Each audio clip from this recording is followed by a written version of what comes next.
నమస్తే సార్. ఎలా ఉన్నారు నమస్తే సార్? అండి. బాగున్నాను. ట్రీట్మెంట్స్ ఏవి ఎలా ఉన్నా కూడా స్టిల్ మీరు చివరిగా ఒక సందేశం ఎవరికైనా సరే మీరు అటు ఫీమేల్‌కైనా, మేల్‌కైనా ఇప్పుడు ఒకరికి ఇన్ఫెక్షన్ ఉంటే ఇంకొకరికెళ్ళి, ఇంకొకరి ఇన్ఫెక్షన్ ఉన్న యాహ్! ఇంకొకరికి అంటే వైస్ వర్సా ఎఫెక్ట్ యాహ్! అవుతది.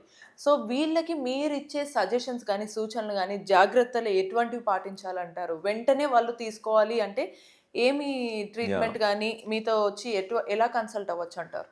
జనరల్‌గా మగవాళ్ళకి సెక్సువల్‌గా ఏ ఇన్ఫెక్షన్ ఉన్నా, ఆ ఇన్ఫెక్షన్ అనేది యూరినరీ ఇన్ఫెక్షన్ లాగా మారదండి. హ్మ్. ఎందుకనంటే మగవాళ్ళకి ఆ యూరిన్ వచ్చే ట్యూబ్ యురెత్రా అంటారు. యురెత్రా ఆల్‌మోస్ట్ 20 సెంటీమీటర్స్ లెంత్ ఉంటది. హ్మ్. సో, ఈ టిప్ దగ్గర ఇన్ఫెక్షన్ వచ్చినా, ఆ ఇన్ఫెక్షన్ ఆ బాక్టీరియాను అది 20 సెంటీమీటర్స్ రివర్స్ మైగ్రేట్ చేసి బ్లాడర్ దాకా వెళ్ళదసల ఆ ఇన్ఫెక్షను. ఓకే. వాళ్ళకి ఎంత మట్టుకేంటంటే మగవాళ్ళకి సెక్షువల్‌గా ఏ ఇన్ఫెక్షన్ ఉన్నా ఈ టిప్ దగ్గర, ఈ పెనిస్ టిప్ దగ్గర, హెడ్ దగ్గర ఉంటది.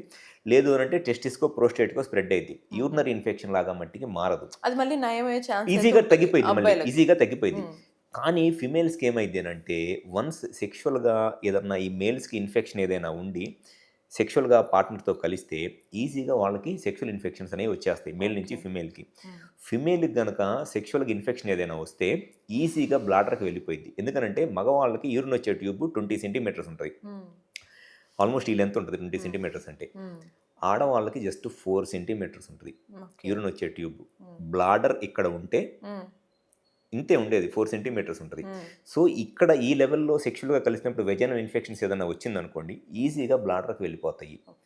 ఫిమేల్స్‌కి గనక ఒకసారి ఇన్ఫెక్షన్ బ్లాడర్‌కి వెళ్ళింది అనంటే, ఆ బాక్టీరియా ఆ బ్లాడర్‌లో ఉన్న యూరిన్ వల్ల గానివ్వండి, వెట్‌నెస్ వల్ల గానివ్వండి, బ్లాడర్ వాల్‌కి గట్టిగా అటాచ్ అయిపోయి ఉంటది బాక్టీరియా. వదలదు. Oh my God! ఎంత ట్రీట్మెంట్ చేపించుకున్నా. ఇంక వాళ్ళకి రిపీటెడ్‌గా యూరిన్ వచ్చినట్లు అనిపించటము, హ్మ్. యూరిన్ పోసుకున్నా మిగిలిపోయినట్లు అనిపించటము, హ్మ్. యూరిన్ పోసుకునేటప్పుడు మంటలాగా రావటము, హ్మ్. అండ్ ఈ vaginal itching, irritation, white discharge ఇవన్నీ ఉంటాయి. ఓకే. చాలా రకాలైన ఇబ్బందులు పడతా ఉంటారు ఆడవాళ్ళు. ఓకే. ఇక్కడ ఆడవాళ్ళకి ఈ ఇన్ఫెక్షన్ రావటానికి రీజన్ ఏంటి అనంటే, మగవాళ్ళ మగవాళ్ళు. నుంచే వస్తుంది ఈ ఇన్ఫెక్షన్. హ్మ్. సో, హ్మ్. ఎవరైతే సెక్షువల్‌గా ఈ మేల్స్‌లో ఇన్ఫెక్షన్ ఉందో, అసలు ఫస్ట్ వాళ్ళు వాళ్ళ వైఫ్ గురించి ఆలోచించాలి. హ్మ్. అరే! ఇన్ఫెక్షన్ ఉంది. ఇప్పుడు దీనివల్ల మరి రేపు మళ్ళీ వైఫ్‌కేమైనా ఇబ్బంది అయిద్దేమోనని హ్మ్. ఫస్ట్ వాళ్ళు ట్రీట్మెంట్ చేపించుకోవాలి. ఓకే. దానికున్న బెస్ట్ సొల్యూషన్ ఏంటి అనంటే, పార్ట్నర్‌కి ఇన్ఫెక్షన్ రాకుండా ఉండాలి అనంటే హ్మ్. సర్కంసిషన్. హ్మ్. సర్కంసిషన్ చేపించుకుంటే సెక్షువల్‌గా మేల్స్‌కి ఇన్ఫెక్షన్ రాదు. అంటే సుంతి. హ్మ్. సుంతి చేపించుకుంటే సెక్షువల్‌గా అసలు మేల్స్‌కి 90% ఆఫ్ ద టైమ్స్ ఇన్ఫెక్షన్స్ రావు. ఓకే. ఫీమేల్‌కి అస్సలు రాదు. ఓకే. ఓకే. అందుకే ముస్లిమ్స్ అందరూ కూడా మేల్స్‌కి సర్కంసిషన్ అనేది రిలీజియస్‌గా కంపల్సరీగా ఎందుకు పెట్టారు అనంటే, మేల్స్ నుంచి ఫీమేల్‌కి ఇన్ఫెక్షన్ రాకుండా ఉండటం కోసము పెట్టిన వాళ్ళ యొక్క అదొక బట్ రిలీజియస్‌గా పెట్టుకున్నారు వాళ్ళు. హ్మ్. బట్ రీజన్ బిహైండ్ దట్ మేల్స్‌లో, ముస్లిమ్స్‌లో కంపల్సరీగా సుంతి చేపించుకోవాలి అనే దానికి రీజన్ ఏంటి అనంటే, అంత సైంటిఫిక్ రీజన్ ఉంది. అదేదో వాళ్ళేదో వేగ్గానో, మూర్ఖంగానో పెట్టింది కాదది. చేయించుకోలేదు. వాళ్ళు చానా నాలెడ్జ్‌ఫుల్‌గా రేపు ఈ మేల్స్‌కి ఏదైనా ఇన్ఫెక్షన్ రా రాకూడదు. ఒకవేళ వీళ్ళకొచ్చినా పార్ట్నర్‌కి రాకూడదనే ఒక పార్ట్నర్‌కొస్తే డెఫినైట్‌లీ వాళ్ళ ఆ! వంశం అదే మొత్తం మళ్ళీ అంతా డ్యామేజ్ అయితది. పార్ట్నర్‌కొచ్చిందనుకోండి, ఆ ఇన్ఫెక్షన్ ఏముంది ఈజీగా మళ్ళీ యూరినరీ ఇన్ఫెక్షన్ లాగా మారిపోయిద్ది. అవును. వాళ్ళకసలు ఆల్‌మోస్ట్ ఇప్పుడు మేల్స్ అనుకోండి, ఒకవేళ యూరిన్ వస్తుంది. హ్మ్. ఎక్కడ పడితే అక్కడ పోసుకుంటారు. అవును. ఇది అది. కానీ ఫీమేల్స్ అట్లా వెళ్ళలేరు. అవును. వాళ్ళకి చానా ఇబ్బందిగా ఉంటది. ఈ పబ్లిక్ టాయిలెట్స్‌లో ఇయన్నీ అంత నీట్‌గా ఉండవు. ఆ హైజీన్ హ్మ్. మెయింటైన్ అవ్వదు. చానా ఇబ్బందయిద్ది. అవును. సో, ఈ ఇన్ఫెక్షన్స్ అనేది మేల్స్‌కి రాకుండా ఉండాలి. హ్మ్. ఫస్ట్ సెక్షువల్‌గా ఇన్ఫెక్షన్స్ రాకుండా ఉండాలి. హ్మ్. ఈ మేల్ నుంచి ఫీమేల్‌కి ఆ ఇన్ఫెక్షన్ రాకుండా ఉండాలంటే హ్మ్. బెస్ట్ థింగ్ ఏంటంటే సర్కంసిషన్. ఓకే. ఎవరైతే సుంతి చేపించుకుంటారో హ్మ్. మేల్స్ ఎందుకంటే ఆ ఇన్ఫెక్షన్ వచ్చేదే ఫోర్ స్కిన్ వల్ల. అసలు ఫోర్ హ్మ్. స్కిన్ లేకపోతే ఇన్ఫెక్షన్ రాదు. ఓకే. సో, అది చేపిచ్చేసుకుంటే యంగేజ్‌లో ఉన్నప్పుడే లేకపోతే జస్ట్ బిఫోర్ మ్యారేజు. లేదంటే అప్పుడు 2 యంగేజ్‌లో చేపించుకోలేదు. బిఫోర్ మ్యారేజ్ అట్‌లీస్ట్ ఇన్ఫెక్షన్ వచ్చిన తర్వాతన్నా చేపించుకుంటే వాళ్ళకి లేదు. వాళ్ళని మేల్స్‌కి ఇన్ఫెక్షన్ వస్తే ఆ టిప్ దగ్గరే ఉంటది. హ్మ్. యూరినరీ ఇన్ఫెక్షన్ లాగా మారదు. హ్మ్. కానీ ఫీమేల్స్‌కి పాపం యూరినరీ ఇన్ఫెక్షన్ లాగా మారిపోయిద్ది. హ్మ్. ఇంకొంతమందిలో అది యూరినరీ ఇన్ఫెక్షన్ లాగా కూడా కాదు హ్మ్. హ్మ్. ఫీమేల్స్‌కి. హ్మ్. పీఐడీ అంటారు. పెల్విక్ ఇన్‌ఫ్లమేటరీ డిసీజ్ అంటారు. ఓకే. అంటే ఓవరీస్ వచ్చే ట్యూబ్‌కిను ఆ గర్భసంచిలో కూడా ఇన్ఫెక్షన్ వస్తది. Oh my God! ఖచ్చితంగా వాళ్ళకి పిల్లలు పుట్టడానికి ఇబ్బందయిద్ది మళ్ళీ. అమ్మ బాబోయ్! హ్మ్. పీఐడీ అంటారు. పెల్విక్ ఇన్‌ఫ్లమేటరీ డిసీజ్ అంటారు. ఓకే. ఓకే. చాలా కామన్. హ్మ్. పీఐడీ అనేది పిల్లలు పుట్టకపోవటానికి ఒక మెయిన్ రీజన్. ఆ పెల్విక్ ఇన్‌ఫ్లమేటరీ డిసీజ్ రావటానికి ఏంటి అనంటే ఈ సెక్షువల్ ఇన్ఫెక్షన్సే కారణము. ఆ ఈ ఇన్ఫెక్షన్ కారణం కారణం మేలు. మేల్. సో, మేల్ వీటన్నిటిని హైజీన్. అవాయిడ్ చేయాలి అనంటే ఐదర్ మేల్ ఆ! చాలా మేల్ జాగ్రత్తగుండాలి. సర్కంసిషన్ చేపించుకుంటే ఫీమేల్స్‌కి యూరినరీ ఇన్ఫెక్షన్స్ రావు. ఆ పెల్విక్ ఇన్‌ఫ్లమేటరీ డిసీజ్ రాదు. హ్మ్. సో, యాక్చువల్‌గా చానా మంచి ప్రొసీజరు సర్కంసిషన్ అనేది. ఓకే. బట్ అన్‌ఫార్చునేట్‌లీ చేపించుకోవడానికి ఎక్కువ మంది ఇష్టపడరు కానీ, బట్ ఇష్టపడరు. బట్ యాక్చువల్లీ అది చాలా అవసరం. ఇట్స్ వెరీ, వెరీ, వెరీ ఇప్పుడున్న సొసైటీలో హ్మ్. ఈ సెక్షువల్‌గా ఇట్లా మల్టిపుల్ సెక్షువల్ పార్ట్నర్స్‌తో సెక్షువల్‌గా కలుస్తా ఇట్లా అయిపోతున్న ఇట్లాంటి సిట్యుయేషన్‌లో వెస్టర్నైజేషన్ అయిపోతున్న సిట్యుయేషన్‌లో హ్మ్. బెస్ట్ థింగ్ ఏంటంటే ఓకే. సో, చివరిగా మీరు as an andrologist and expert అయ్యుండి మీరు మీ ఎక్స్‌పీరియన్సెస్ అండ్ మీ కేసెస్ ద్వారా అటు మేల్‌కి మేజర్‌గా ఎట్ ద సేమ్ టైమ్ ఒకవేళ మేల్ వినకపోయినా ఈ పర్టిక్యులర్ సొసైటీ ఆ మేల్‌ని ఎలా అయితే ఈ పర్టిక్యులర్ ఇష్యూలో కొంచెం కట్టిపడేసిందో, వాళ్ళందరికీ మీరు చెప్పే సూచనలు గానీ, లేదా జాగ్రత్తలు గానీ, లేదా ఏ విషయాల్లో మీరు మొహమాటం భయపడకుండా యాహ్! ముందొస్తే ఇష్యూ చెప్తారు సార్? ఫర్టిలిటీ ఇష్యూస్ దగ్గరికొచ్చేటప్పటికి పిల్లలు లేక మ్యారేజ్ అయ్యి 1 ఇయర్ ట్రై చేసిన పిల్లలు లేకపోతే ఖచ్చితంగా మేల్స్ అయితే మట్టికి ఆండ్రాలజిస్ట్‌ని కన్సల్ట్ అవ్వాలండి.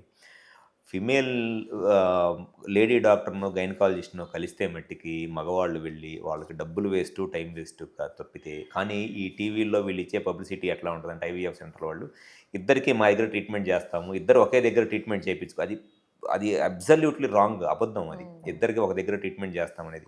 ఇద్దరికి ఒక దగ్గర ట్రీట్మెంట్ చేయటం కాదు ముఖ్యం. హ్మ్. అక్కడ ఇద్దరికి ఒక డాక్టరే ట్రీట్మెంట్ చేస్తున్నారు. అది రాంగ్. అవును. ఇద్దరికి ఒక డాక్టర్ ట్రీట్మెంట్ చేయడం అనేది అబ్సల్యూట్ బెస్ట్ థింగ్.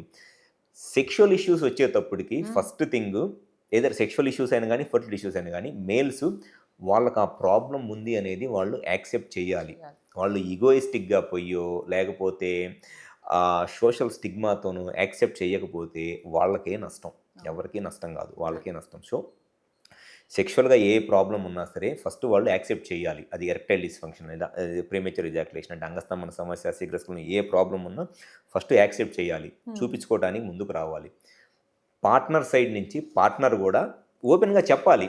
ఇదిగో పలానా సెక్షువల్‌గా పలానా నేను సాటిస్ఫై అవ్వట్లేదనో, లేకపోతే పలానా అది ఏదో బెటర్‌గా కమ్యూనికేట్ చేసుకోవాలి. రైట్. వాళ్ళిద్దరూ మ్యారేజ్ అయ్యి వాళ్ళిద్దరే కమ్యూనికేట్ చేసుకున్నప్పుడు ఎవరో చెప్పలేరు కదా! సో, హ్మ్. వాళ్ళు కమ్యూనికేట్ చేసుకోవాలి. సో, హ్మ్. యాక్సెప్ట్ చేసి కమ్యూనికేట్ చేసుకుంటే సెక్షువల్‌గా ఏ ప్రాబ్లమ్ అయినా సరే హ్మ్. 100% మళ్ళీ ఏదో 99% కూడా కాదు. అవునవును. 100% ట్రీట్ చేయొచ్చు సెక్షువల్‌గా ఏ ప్రాబ్లమ్ అయినా సరే. యాక్సెప్ట్ చేసి తొందరగా వస్తాయి. యాహ్! అండ్ థర్డ్ వచ్చేసి ఇన్ఫెక్షన్స్ గనక ఏదైనా ఉంటే హ్మ్. దానికి ఉన్న best and permanent solution circumcision. హ్మ్. సుంతి చేపించుకోవటం. హ్మ్. అది అసలు రైట్. ది బెస్ట్ ప్రొసీజర్ ఏదన్నా ఉంది అంటే టిల్ డేట్. ఓవరాల్‌గా ఇదన్నీ చూసుకుంటే ఫస్ట్ వాళ్ళ సమస్యను వాళ్ళు అర్థం చేసుకొని కలవాల్సిన ప్రాపర్ ప్లేస్ యాహ్! ఏదన్నా ఉందంటే ఆండ్రాలజిస్ట్. ఆండ్రాలజిస్ట్. అంటే ఇప్పుడు మీరు చెప్పిన ప్రతి సమస్య గూడా అది అడ్రెస్ అయ్యేది ఇక్కడే. ఆ సమస్యకి యాహ్! సొల్యూషన్ అయ్యేది అదే ఏ ఇప్పుడు ఎక్స్‌పర్ట్ తోటే. యాహ్! ఇప్పుడు వాళ్ళకి ఇన్‌ఫర్టిలిటీ ఇష్యూ ఏదైనా ఉంటే హ్మ్. అడ్రెస్ చేయాలి అని అనుకుంటే ఆండ్రాలజిస్ట్‌ని కన్సల్ట్ అవ్వాలి. హ్మ్. సెక్షువల్‌గా ఏదైనా ప్రాబ్లమ్ ఉండి దానికి రీజన్ తెలుసుకొని కరెక్ట్‌గా ట్రీట్మెంట్ జరగాలంటే ఆండ్రాలజిస్ట్‌ని కలవాలి. అవును. కాకపోతే అన్‌ఫార్చునేట్‌లీ పిల్లలు లేని ప్రతి ఒక్కళ్ళు కూడా ఐవీఎఫ్ సెంటర్‌లకెళ్ళిపోతున్నారు. అంటే హ్మ్. ఓకే. తెలుసుకుంటారు స్లోగా అండ్ హ్మ్. అనవసరంగా టైమ్ అండ్ బట్ మనీని as early as possible yeah! తెలుసుకుంటే చాలా టైమ్ అండ్ మంచిది. మనీని వేస్ట్ రైట్. చేసుకుంటున్నారు. ఈ ఐవీఎఫ్ సెంటర్‌లకి వెళ్లి స్పెర్మ్ కౌంట్ తక్కువుంది అని చెప్పేసి అనవసరమైన టాబ్లెట్‌లు, అవసరం లేని ఐవీఎఫ్‌లు చేపించుకుంటా. అండ్ ఈ సెక్షువల్‌గా ప్రాబ్లమ్స్ ఉన్నప్పుడు చెప్పుకోవడానికి భయపడుతున్నారు. హ్మ్. చెప్పుకోవడానికి సిగ్గుపడుతున్నారు. లేకపోతే దొంగతనంగా ఎవరికీ తెలియకుండా పోయి మెడికల్ షాప్‌లో టాబ్లెట్‌లు తెచ్చుకొని వాడుకుంటున్నారు. హ్మ్. టెంపరరీ బెనిఫిట్స్ ఏదో చూసుకుంటున్నారు. దానివల్ల లాంగ్ రన్‌లో మళ్ళీ వాళ్ళకే ఇబ్బంది లాస్ అవుతుంది. పడుతున్నారు. రైట్. సో, 100% సెక్షువల్‌గా ఏ ప్రాబ్లమ్ అయినా హ్మ్. సరే గ్యారంటీగా దాన్ని ట్రీట్ చేయొచ్చు. ఏదో ఒక రకంగా. అది మెడిసిన్స్‌తో అయిద్దా, షాక్ వేవ్ థెరపీయా, ఇంప్లాంట్ సర్జరీయా లేకపోతే ఏదో ఒకటి ట్రీట్మెంట్ అయితే చేయొచ్చు. రైట్. క్లియర్. సెక్షువల్‌గా మట్టికి ఫస్ట్ థింగ్ వాళ్ళు ఆండ్రాలజిస్ట్‌ని ఇన్‌ఫర్టిలిటీ వైస్‌గా మట్టికి ఫస్ట్ ఆండ్రాలజిస్ట్‌ని కలిస్తే డెఫినిట్‌గా వాళ్ళకి బెనిఫిట్ అనేది మాక్సిమం బెనిఫిట్ అనేది గైనకాలజిస్ట్‌ని కన్నా ఆండ్రాలజిస్ట్‌ని మేల్‌కి. రైట్. Thank you sir. చాలా డీటెయిల్డ్‌గా మనం చాలా ఎక్స్‌ప్లెయిన్ యాహ్! చేసాము. అండ్ దీని ద్వారా చాలా మంది అవేర్‌నెస్ యాహ్! వస్తుందనైతే మనం ఎక్స్‌పెక్ట్ యాహ్! చేద్దాము. హోప్ కూడా చేద్దాము. యాహ్! అండ్ చూసారు గదా! మీకు ఆల్మోస్ట్ మనకింత టైమ్ సార్ స్పెండ్ చేసి మీకున్న సమస్యలు మేజర్‌గా మేల్ ద్వారా మనకి ఫీమేల్‌కి గూడా వ్యాప్తి చెందేటువంటి ఇన్ఫెక్షన్స్ వీటన్నిటి గురించి గూడా హెల్త్ అవేర్‌నెస్ చేసుకున్నాం మనం ఇప్పుడు.